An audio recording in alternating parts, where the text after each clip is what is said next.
I've read somewhere that when you're younger, you mirror what surrounds you. But as you get older, your DNA comes up to the surface. But I'm not really sure about it.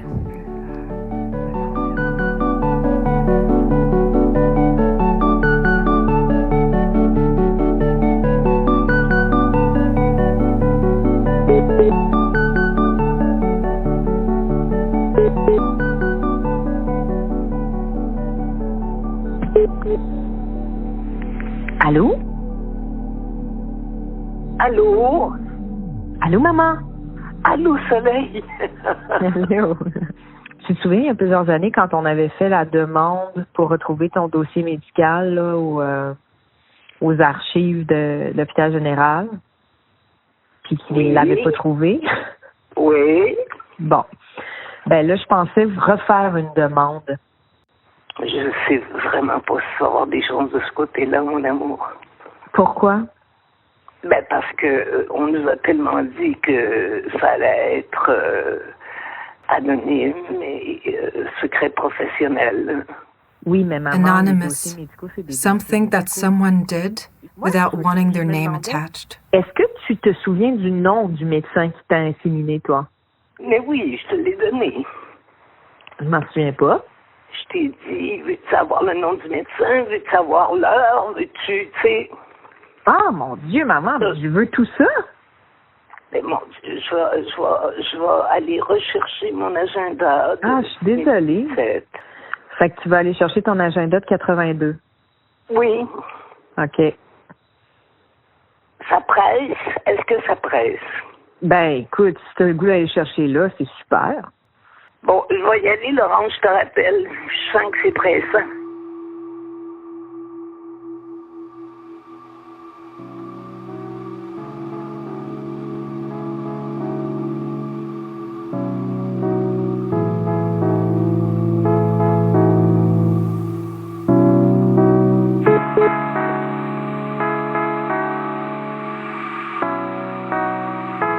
Docteur Ackman, A-C-K-M-A-N, et docteur Gardiner, docteur jardinier. ça a été quoi la chronologie?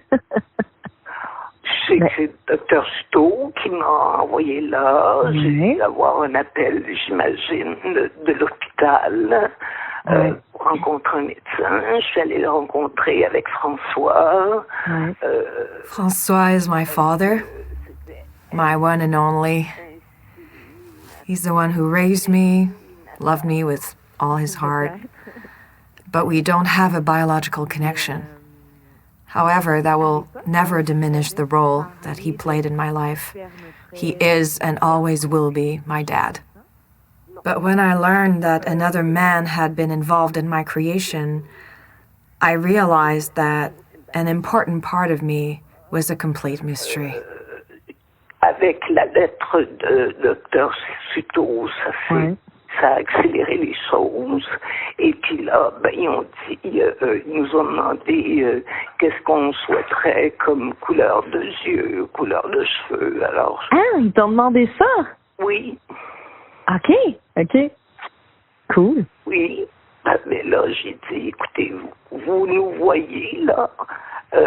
François est un peu plus foncé que moi. Tous les deux, on a les yeux bleus. Alors, ils prenaient ça en note. Puis là, ils t'ont donné un rendez-vous plus tard. Oui, en me demandant de prendre à tous les jours ma température, de surveiller si j'avais beaucoup de glaire à certains moments. Alors tout ça, c'est écrit dans mon agenda à tous les matins. Donc, première, le 2 novembre à 9h30 et le 5 novembre à 9h. Ça devait être la deuxième, là, je n'ai pas marqué. Attends, OK, bon. Je vois le docteur Ackman le 7 octobre et j'arrête de fumer. Ah ouais, OK. Et le 8 octobre, première insémination. Le vendredi 8 à 9h30, j'ai une première insémination. OK. Là, j'ai écrit à part le côté merveilleux de l'espoir qui m'a drôlement gagné. D'ailleurs, c'est cette autre facette un peu triste, mais surtout rigolote, d'attendre à la file indienne et d'acheter comme au Walmart. J'ai marqué ça. Comme d'acheter peut-être son futur enfant. Oui, mais oui, mais oui. Il n'y avait pas un échange d'argent? Non, pas du tout. Non, c'est ça. Fait que tu peux pas vraiment acheter, c'est plus comme obtenir. Puis après l'insémination, j'écris aussi comment je me sens. Puis je suis tombée sur une page tantôt où j'ai marqué aujourd'hui, il s'est passé quelque chose dans mon ventre, il s'organise quelque chose. Et puis ils m'ont téléphoné quelques jours plus tard pour me dire que je n'étais pas enceinte et je leur ai répondu, ça se peut pas, je le sais, je le sens. Puis ils ont rappelé 2 jours plus tard pour me dire que c'était une erreur, que j'étais enceinte.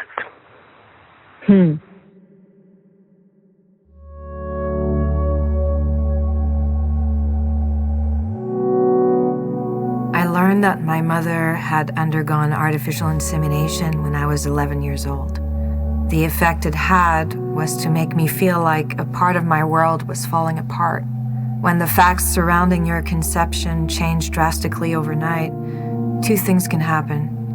You can believe what you're being told and doubt your own perceptions, or believe in your own perceptions and doubt what you're being told. You can feel betrayed.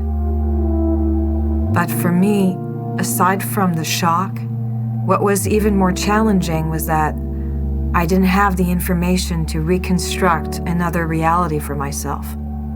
Nothing could be done. The donation was anonymous. But no secret is forever sealed. And what changed everything was the accessibility to DNA tests. Hello. Hello. What's up? I'm good, yourself? I'm good, very good. Yeah? Yeah, I'm just chilling at home. That's Where Josh. do you live exactly? There's no specific terminology yet to link children born from donated gametes like us. So, for lack of a better word, he's my half-brother. He was conceived with the help of the same donor and was born a few months apart from me. So, I never was even on 23andMe. I was on Ancestry.com. Those are 2 different commercial DNA tests. It's through one of those platforms that Leilani contacted me. She was also conceived with the same donor, and she was the one who told me about Josh. So for me, I really had, no family growing up. But no family, what about your mom? Well, mom's there, but yeah, obviously no dad, and mom's there, and she can handle me growing up, and, I was in foster homes and group homes and all this stuff, but, yeah, so obviously, I just did this DNA test. It's cool to, really kind of important and special to actually have some kind of family out there. Yeah, right? Absolutely. Yeah. That's your daughter behind in the back? Yeah, I guess you're an auntie, I guess. She just turned 6. Wow, big girl. And how old are you? I'm 37. I'm 37 as well, yeah. And then she's, I believe Chantel's the same age, 2 different months. I think she's in August or something. Yeah. September. Fuck. It's insane, yeah. Cool that, She prefers the name of Leilani, but she also goes by Chantal, which is why Josh calls her that. Did you have much family? I'm an only child. I grew up, though, with 2 parents because my dad wasn't able to have children, which is why my mom got inseminated, but they both raised me. So that's a little different. And yeah, my dad passed away actually almost 3 years ago now. And he was quite shocked with all of this 23andMe affair. Like when I first met the daughter of the donor, I won't name her because it's been a little complicated for her. Like she didn't know that her father had donated. It was kind of a secret in their family. I had suggested that the daughter of the donor and I would meet at a tea lounge next to my place, which was surprisingly also next to her place. She grew up in Westmount, but she now lived 2 blocks away from me. She had done 23andMe just out of the blue, just out of curiosity. When I connected with her, she was completely shocked. And at first, actually, she thought that my mom and her dad had an affair.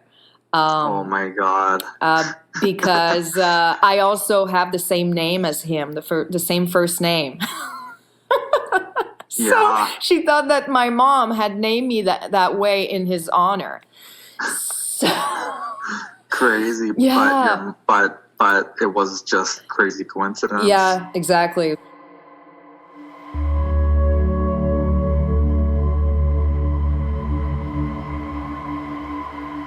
Chantal went investigating, and she was in these donor groups and got information from her mom and actually tracked down his yearbook. Oh, really? And his yearbook picture looks exactly like me. Really? Yeah, and she tracked him down. Wow, that's crazy. I would love to see that picture because it's hard to find something when he's not old online. Yeah. And actually when his daughter met me for the first time, she because from the first marriage there are 3 children, and the second marriage there's 1. And she says, out of everyone, you've got the most resemblance to him. Oh my God, yeah, I bet maybe I do too, probably, because you know what, me and you actually look a fair bit alike, actually. A little bit, eh? That's what I thought too. Probably the eyes too, and nose, and the Jewish nose. As a teenager, I had developed a great curiosity about Jewish culture. I had the strange impression that my donor may have been Jewish. Maybe because I was fascinated by the prolific nature of this community. Maybe because I had the impression that all the greatest artists were Jewish. Maybe because something subconscious was at play. I don't know. But in any case, it sounded right to me. When I was 23, I even arranged to take part in a trip to Israel organized for Jewish youth. Total fraud. But when I got my DNA test results, when I was about 32, I was strangely validated. According to the test, I was genetically 50% Ashkenazi Jewish. When did you learn that you were donor created? Well, from the beginning, really. Oh, right, because your mom had to explain to you how you came about. Didn't. The weird kid that, wasn't normal, and that's kind of how I felt my whole life, and I definitely do not agree being a product of it. I do not agree with the world doing that. I'm just basing it off of how I felt growing up. Yeah. And being a product of that, with no male figure. Yeah. But, in the end, hey, you know what? It shaped me and molded me and turned me into the person I am today. Right. Which is amazing. But it was just, very tough growing up like that. It was only a few years ago, my mom was like, I flew to Montreal, we grew up in Winnipeg, but she's like, oh yeah, I flew to Montreal to go get this procedure done. And so it was only happening in Montreal back then? I don't know, or she wanted a Jewish doctor, and that's where she found it, and that was the clinic, and all this stuff, and but I would be really curious to know why Montreal, and is your mom Jewish? Oh, yeah. Okay. So, maybe there was this connection there. I get it. Because the doctor who inseminated my mom was Jewish. Mm-hmm. Dr. Ackman. Oh man, I don't know if you feel comfortable asking your mom that, but I wonder, do you think she specifically asked for a Jewish donor? For sure. Oh wow! My God, that's so fascinating. No, for sure. Yeah. No, that was, I think, the only requirement. I think.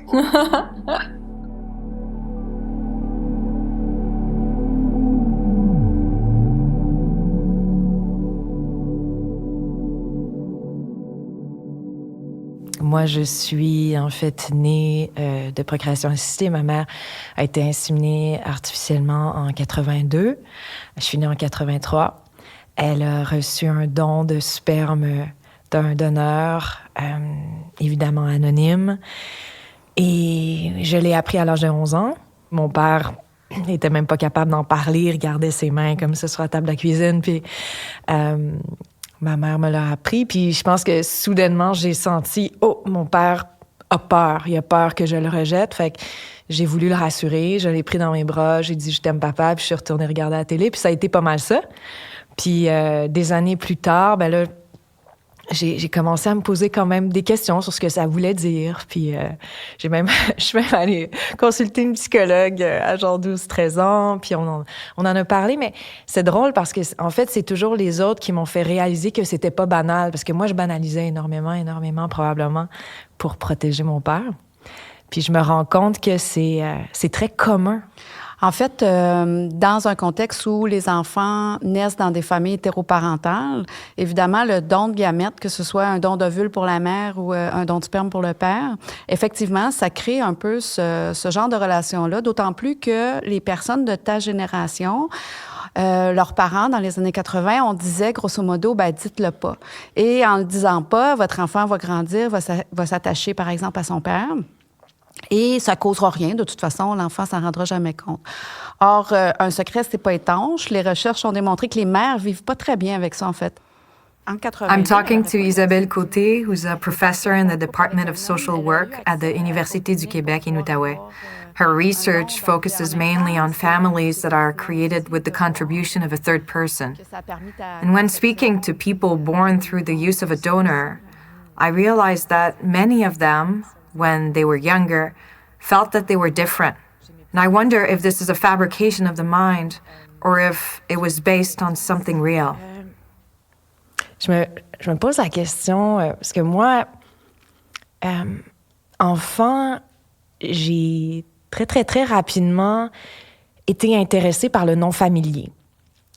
J'étais tout le temps en train de vouloir aller ailleurs, partir, voyager, apprendre d'autres langues, me sortir. C'est comme si j'étouffais un peu, tu sais, dans ma langue, dans ma culture, dans ma province. Puis, avec le recul, j'ai continué à me poser la question, est-ce que c'était à cause de cette part d'inconnu-là en moi, de ce mystère-là, que je voulais comme me plonger dans plus de mystère? C'est très immatériel, la question des origines, comment on y réfléchit, l'impact que ça peut avoir sur nous, la recherche qu'on peut faire en lien avec ça. Parce qu'il y a certaines personnes qui sont nées d'un don de gamètes, qui intègrent ça, puis c'est, tu sais, sans que ça aide de changement dans leur trajectoire de vie ou même de curiosité. Il y a beaucoup de personnes, c'est comme ça. D'autres personnes, au contraire, qui sont plus à la recherche de quelque chose. Ou d'autres personnes qui se demandent, est-ce que moi, j'ai le goût des langues parce que la personne qui est génétiquement liée à moi est polyglotte, par exemple.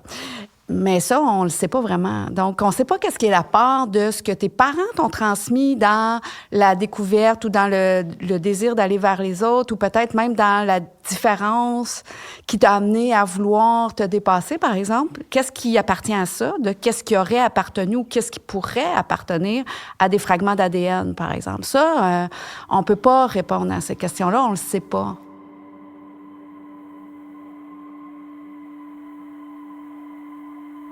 Ce dont je suis certaine.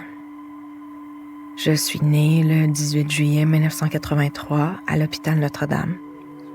J'ai grandi au 91-35 Fouché dans Annecy, à Montréal. J'ai été élevée par deux parents extraordinaires, Diane et François. J'ai grandi en français. Quand j'étais petite, mon père m'amenait à la garderie du cégep Annecy. Puis souvent, il pointait drapeau du Québec, puis il disait « Vive le Québec libre ». J'étais en secondaire 1, l'année du référendum de 95. Mais c'était le nom qu'il avait gagné à l'école. Quand j'étais petite, j'étais épouvantée en anglais, comme ailleurs. Personne parlait anglais à la maison. Parce que je sais qu'il was making fiery speeches. Souvent l'été, on allait à Old Orchard avec mes parents en vacances. Puis on partait à 4 heures du matin en voiture, puis moi je dormais derrière. Puis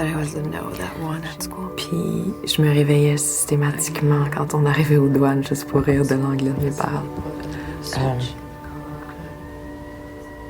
What I'm not really sure about. Je sais pas comment. Why is it that I speak English so easily? In 82, there were no sperm banks being used yet here. In 82. Most donors were young doctors. Ma mère. La plupart des donneurs étaient des jeunes médecins. Okay.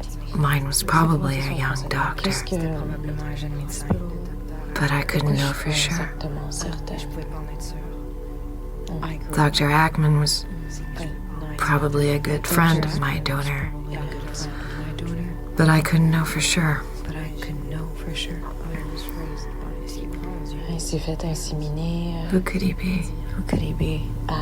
What language did he speak? Il est bon dans quoi? Where was he from? Est-ce que c'est un artiste? Est-ce qu'il aime la musique? Did he believe in God? Est-ce qu'il est sensible? Est-ce qu'il est intelligent? Where did he live? What was he good at? What was he good at? Est-ce que je tiens ça de lui? Was he an artist? Est-ce qu'il est angoissé? Did he like music? Est-ce qu'il... Was he sensitive? Est-ce qu'on se ressemble? Was he really intelligent? C'est quoi son nom?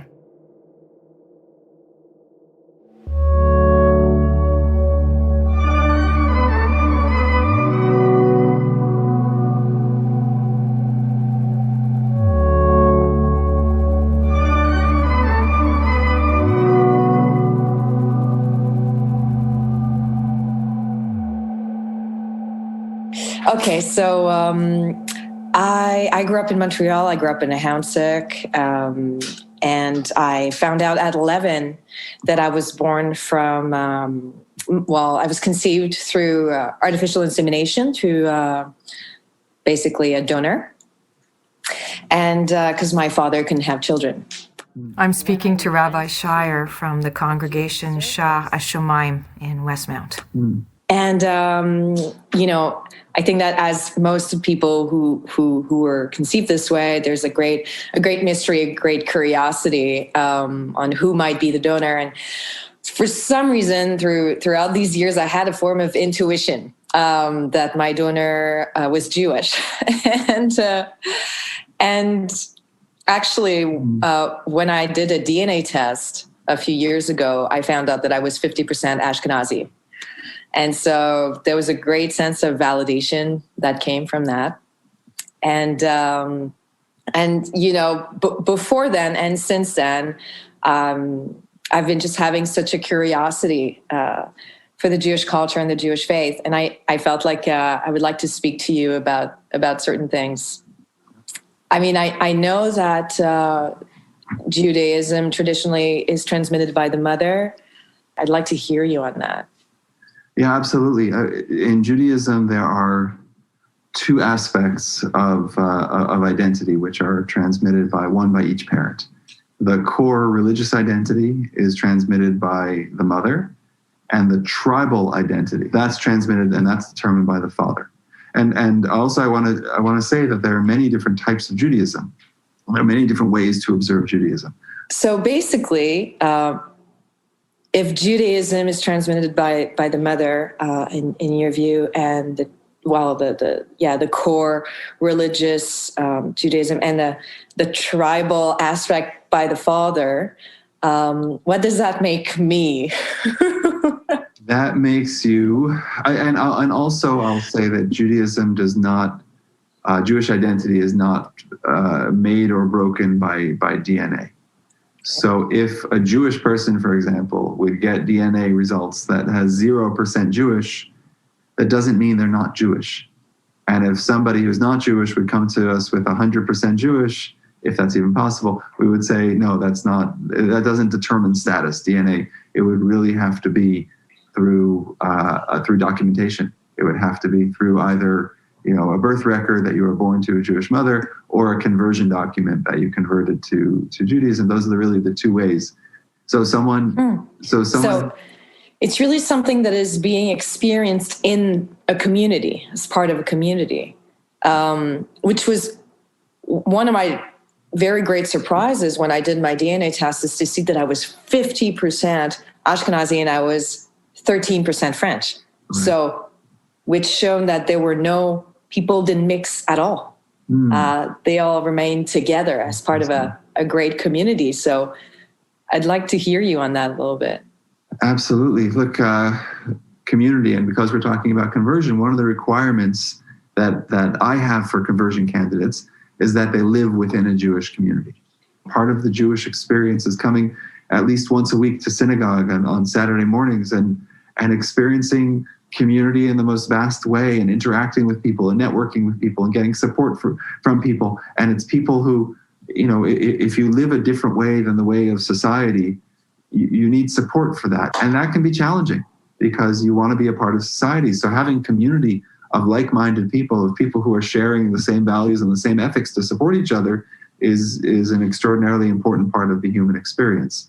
I have some friends in the community, and I've been to your synagogue actually to attend a bar mitzvah. And every time I've attended those at your synagogue, I was really impressed. I grew up Catholic and I went to church a great deal. And when I was younger, I read at church and did all of that. And when I went to a Jewish service, I felt like people were actually speaking to my intelligence. I felt like you were speaking to my intelligence, and I had never seen that before in a religious venue. I think that's very gratifying to hear. Thank you. I was able to connect to a man who actually was conceived through the same donor as me. Oh, wow. Yeah. He lives in Vancouver now, grew up in Winnipeg, and actually his mom flew all the way to Montreal at the time because she really wanted a Jewish donor. And so to me, that raises a lot of questions because of what you said earlier about the DNA, that it's not a matter of DNA. So I'm like, why did she want that? Why was that so important to her? And I don't know if you have any idea. I know you said you can't speak for others, but yeah, I cannot. We don't. Jews are not genetically superior in any relevant way. It's not like it's not in the sense we don't have that understanding of ourselves that genetically it would be more desirable or less desirable to be one or the other. I don't know. And what about the thing that we hear often? It might be a very, very ignorant question to ask, but it's maybe it's just a myth. But we hear that sometimes the Jews are the chosen people. What does that mean? Look, it's a biblical concept that the Hebrew word is segula, is the Hebrew word segula, that it means a chosen nation, and we do believe that we were chosen to receive the law from God, to receive the Torah. That's not a superiority concept. That's a concept of having these responsibilities. So chosenness in that sense is something we take very seriously, but it should never be misinterpreted as a superiority. It's not that we're closer to God. It's not that we're better. It's not that we're smarter. It's not that, our food is healthier. It's none of that. It's just that we have responsibilities and we're grateful for those responsibilities. And how do you explain that you're such a thriving community, such a successful community all over North America, and we could say all over the world? Yeah, I don't know. I think there's, we try to be, I can say that within our community, things that we're very proud of are literacy, like 100% literacy. And that's going back, centuries. If you go back to, 19th century Eastern Europe, when the literacy rate is 40% in the general population, within the Jewish community, it's 100%, because education is what we are. To use a boxing analogy, when you're against the ropes, you swing hardest. It's a challenging existence. And now it's much easier than it's ever been. But, going back not so many years, being a Jew in Quebec was to be a second-class citizen and to not be allowed in certain places, in certain hotels, and certain restaurants. And that's extraordinarily motivating. And we're very proud that a community came here and built itself up and is doing extraordinary things. Thank you so much, Rabbi Scheier. If you want to do this again, we're happy to. If there's any desire for follow-up or anything further, please don't hesitate to let me know. When you know you won't get answers to your deepest questions, you can either embrace the mystery or fight it. By looking relentlessly for my mom's file at the General Hospital's archives, I was fighting. By going to Israel, I was fighting. I was reaching for answers. And I knew that answers wouldn't be where I stood. So I found ways to go wherever things weren't familiar. Maybe because in the unfamiliar, I'd find what I was looking for.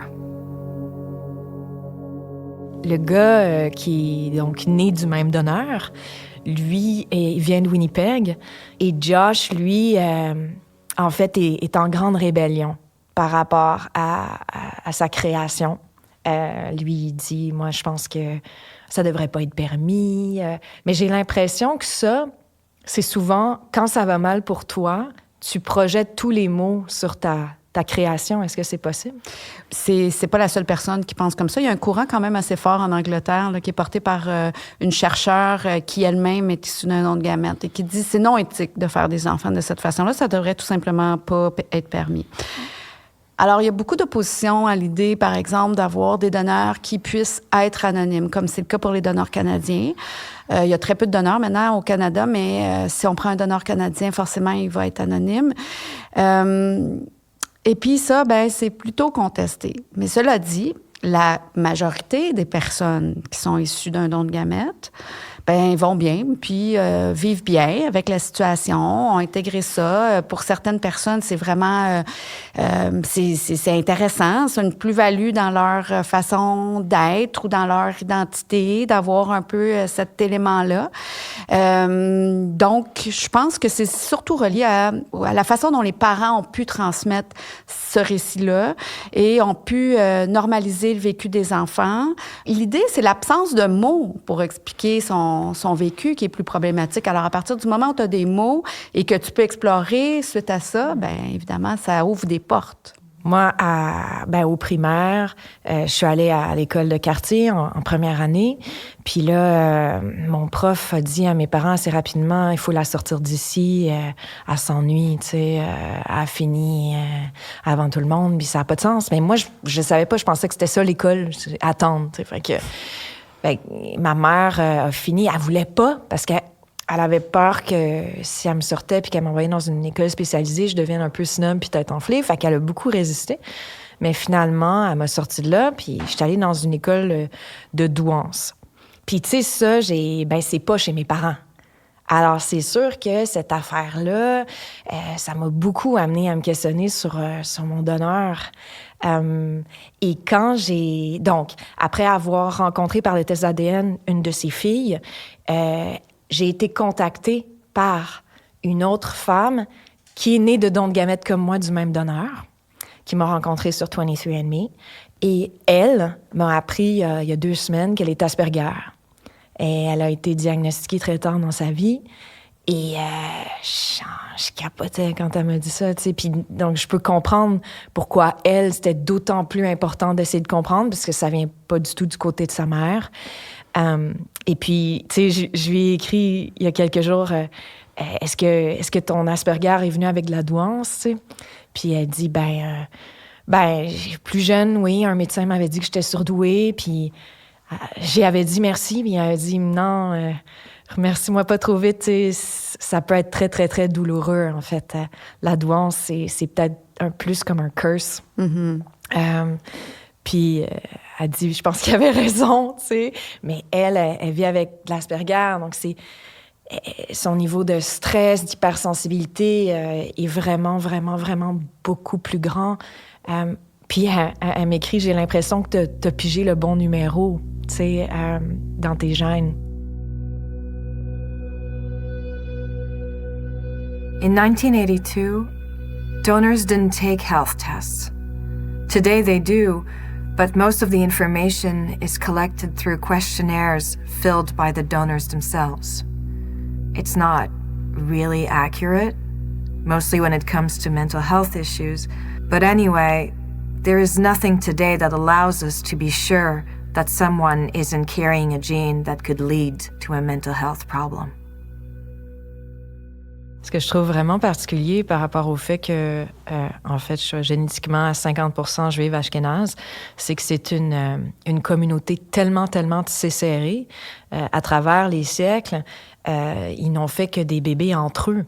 Question aussi de survie, etc. J'ai parlé à un rabbin pour comprendre un peu, puis lui, il m'a dit que non, pour eux, l'ADN n'avait rien à voir là-dedans.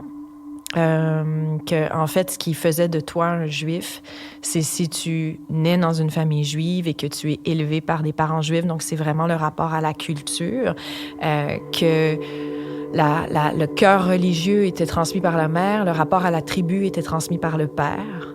Mais la tribu, pour moi, en même temps, c'est comme ADN, là. Je veux dire, on dirait que j'ai de la difficulté à séparer ces notions-là. Puis quand je lui ai demandé, oui, mais pourquoi alors la mère de Josh a pris l'avion jusqu'à Montréal pour se faire inséminer par un donneur juif, il ne pouvait pas me répondre. En fait, c'est ça me surprend qu'il t'ait dit ça parce que les femmes juives qui sont pas capables d'avoir d'enfants, qui ont besoin d'un don d'ovule, un don de gamètes, elles vont avoir une donneuse juive elle-même. Donc, les donneuses juives sont souvent assez en demande par rapport à ça parce que l'identité juive se transmet par la mère. Et la même chose en Israël, c'est l'État qui a le plus régulé, encadré la GPA. Et c'est vraiment dans cette optique-là, en fait, d'éviter que les parents aient, par exemple, aux États-Unis, avec des personnes qui n'auraient pas l'identité ou la culture juive. Et donc, c'est l'endroit où on a le plus régulé ça à travers le monde. Donc, ça me surprend un peu, ce que tu me dis.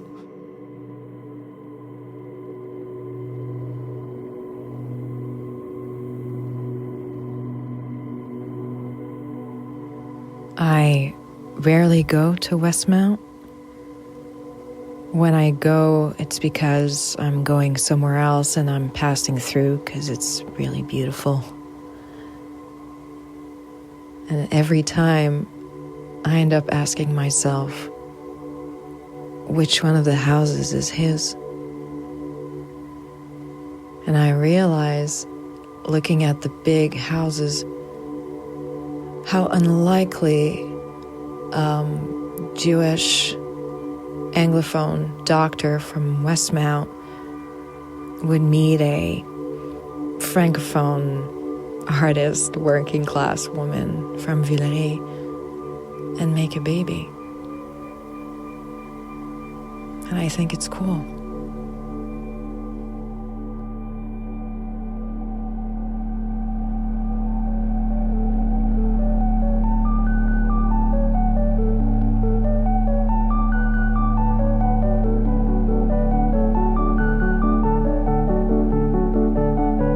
Bâtarde, Bastard, a podcast co-directed by Laurence Dauphinais and Julien Morissette. Narration, Laurence Dauphinais. Guests, Diane Dauphinais, Josh Stone, Isabel Côté, and the Rabbi Adam Scheier. Research, Sophie Gemme. Mixing and editing, François Larivière. Music, Mathieu Bérubé. Executive production, Stéphanie Laurin. A podcast by the Centre du Théâtre d'aujourd'hui and the Centaur Theatre in collaboration with Transistor Media.